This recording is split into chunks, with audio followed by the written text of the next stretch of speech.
Hello students, आज हम लोग subject code CE 308 environmental engineering में यूनिट 10 का वाटर पोल्यूशन एक्ट 1974 को पढ़ने जा रहे हैं। इस एक्ट के बारे में पढ़ने से पहले थोड़ा हम वाटर पोल्यूशन के बारे में जान लेते हैं कि वाटर पोल्यूशन एग्जैक्टली होता क्या है।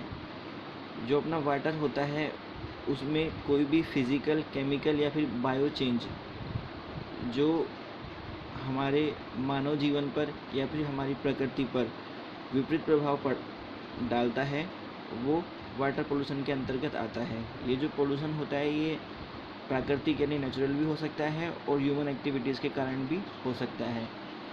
तो नेक्स्ट हम इसमें देखते हैं कि अब ये वाटर पोल्यूशन एक्ट है, ये होता क्या है। जैसे कोई भी एक्ट बनाया जाता है उसका एक पर्पज़ होता है। तो जो इस एक्ट का पर्पज़ है कि जो वाटर पोल्यूशन है उसको कैसे मिनिमम किया जाए और वो हमारी जो आने वाली पीढ़ियां हैं उनको भी सही रूप में सही वाटर उपलब्ध हो सके। तो इसके लिए एक बोर्ड का गठन किया गया है जिसका नाम है सेंट्रल पोल्यूशन कंट्रोल बोर्ड। यह अधिनियम जल प्रदूषण की रोकथाम एवं नियंत्रण के लिए बनाया गया है।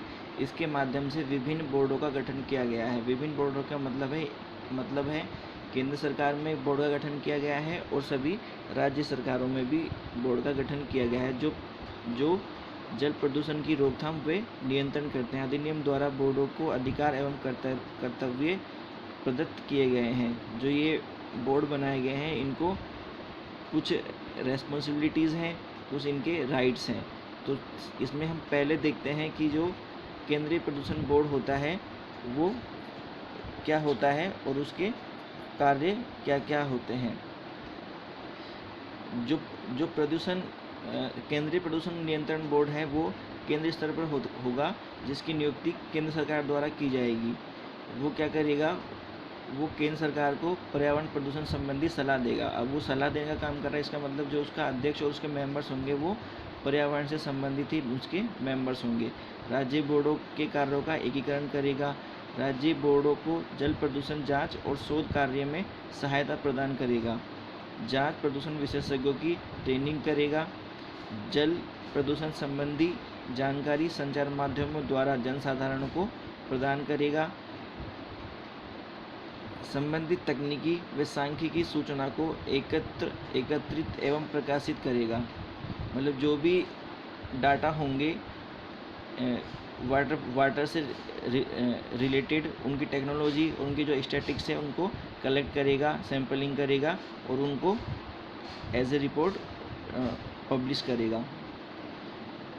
नेक्स्ट है इसमें सरकार की सहायता से जल प्रदूषकों का मानक तय करना तथा समय समय पर उन्हें निरीक्षित करना। इसका मतलब है कि जो वाटर के क्या क्या स्टैंडर्ड्स होने चाहिए उनको डिफाइन करेगा कि वो कलरलेस होना चाहिए, उसमें किसी भी तरह की कोई स्मेल नहीं आनी चाहिए, उसमें oxygen demand, biological oxygen demand, ये सब चीज़ें कितनी होनी चाहिए और समय समय पर उनका वापस से निरीक्षण करेगा ताकि वह सही रूप में आगे भी फॉरवर्ड हो सके हमारी आने वाली पीढ़ियों के लिए। जल प्रदूषण रोकने के लिए राष्ट्रव्यापी कार्यक्रम चलाना। मतलब राष्ट्रव्यापी कार्यक्रम से मतलब है जैसे कि अभी गंगा एक्शन प्लान है, नमामि गंगे का कार्यक्रम है और भी जो उससे संबंधित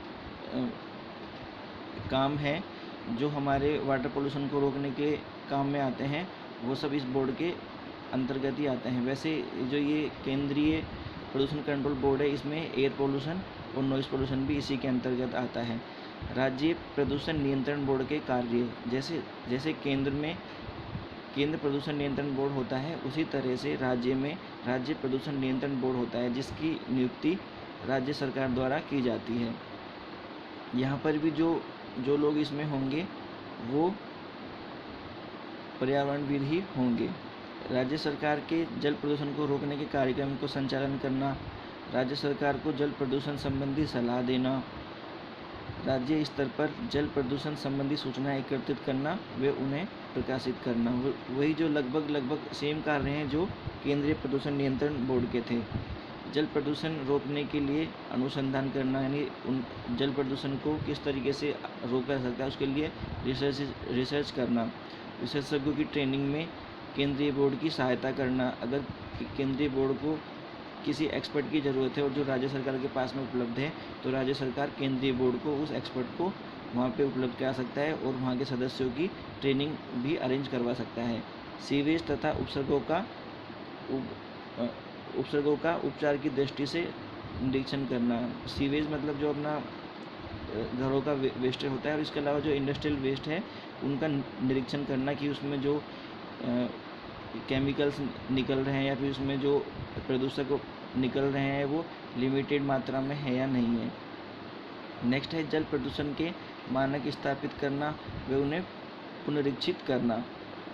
जल उपचार के कारगर व सस्ते तरीके निकालना। सीवेज व तथा उत्सर्गों के प्रयोग ज्ञात करना। सीवेज एवं उत्सर्ग हटाने के उचित तरीके निकालना। उपचार के मानक स्थापित करना। सरकार को उन उद्योगों की जानकारी देना जो हानिकारक उत्सर्ग बाहर छोड़ते हैं, यानी कि गवर्नमेंट को ऐसे इंडस्ट्रीज़ की जानकारी देते हैं जो हानिकारक प्रदूषकों को बाहर निकालते हैं और जो किसी न किसी रूप में हमारे पर्यावरण को दूषित कर रहे हैं, ताकि सरकार आवश्यक कार्रवाई कर सके। बोर्ड के सदस्य, अधिकारी या अधिकृत व्यक्ति किसी भी उद्योग से उत्सर्जित जल का सैंपल ले सकते हैं। बोर्ड के सदस्य, अधिकारी या अधिकृत व्यक्ति किसी भी उद्योग का निरीक्षण कर सकते हैं। किसी व्यक्ति को जानबूझकर कोई विषाक्त नशीला पदार्थ किसी जलधारा में निर्गित करने का अधिकार नहीं, मतलब कोई भी व्यक्ति हमारे पर्यावरण को प्रदूषित नहीं कर सकता। नियमों का उल्लंघन करने पर 3 माह की कैद या जुर्माना अथवा दोनों का प्रावधान है। कंपनियों तथा सरकारी संस्थाओं द्वारा नियमों का उल्लंघन करने पर ये सब प्रावधान लागू होंगे। उन पर जुर्माना हो सकता है, उन पर जेल हो सकती है।